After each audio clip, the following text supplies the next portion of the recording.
आपको 2,80,000 रुपए प्रति एकड़ एक रिश्वत देनी पड़ेगी, जो रिफाइनरी में भी बटेगी और जो बड़े अफसर हैं काफी लेवल तक वो जाएगी। गैर कानूनी काम और तरीके से करने का उन्होंने एक पूरा हिसाब किताब तैयार कर लिया। आयुष्याल के जो आप अफसर है जी हमारे को धमकी दे रहे जी, इसलिए कनेक्शन कटवा दी हमारे को बहुत परेशान कर रहे जी।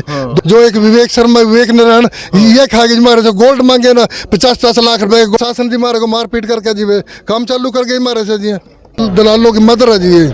अच्छा हाँ, जो मदर के खाते में पैसे डलवा रखे जी। 23 लाख के दो एसपी साहब बोल रहे थे, बोले सारे जमींदारों ने पकौड़े खा लिए। इस समय पहुंचे हैं गांव खोराखेड़ी के खेतों में। यहाँ आप देख सकते हैं जो पानीपत रिफाइनरी की टाउनशिप है उसका ये दायरा है, ये पिलर आप देख सकते हैं। लेकिन आज यहाँ पे खोराखेड़ी गांव के खेतों में पुलिस की एक गाड़ी वहाँ पीछे हमने देखा खड़ी हुई है और प्रशासन की तमाम गाड़ियाँ यहाँ आई हुई है। और सामने हम आपको दिखाते हैं लेडीज़ पुलिस भी खड़ी हुई है और गांव के कुछ लोग इकट्ठा हैं।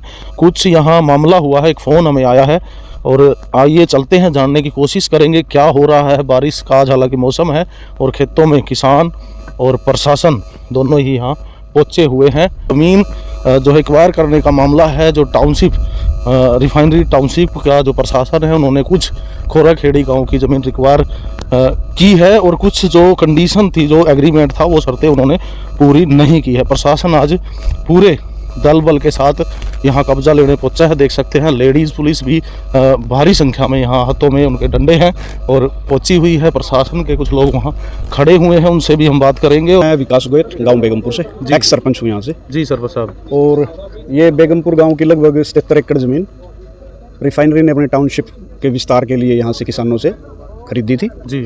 और उसमें किसानों के साथ काफ़ी बड़ा घपलाव हो गया है। अच्छा, ये बेगमपुर का रकबा, ये बेगमपुर गांव का रकबा है सारा का सारा। शुरू में किसानों से एक सरकार ने, बीजेपी सरकार ने एक ई भूमि पोर्टल स्कीम लागू की थी जी।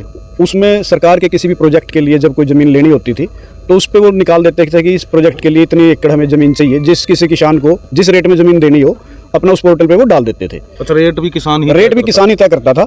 उसके बाद फिर डीसी साहब, एसडीएम साहब उनकी मीटिंग्स करके वो नेगोशिएट करके उस रेट को जहां तक कम ला सकते थे वो उसको नेगोशिएट करके और फिर मोल भाव करके वो जमीन ले ली जाती थी।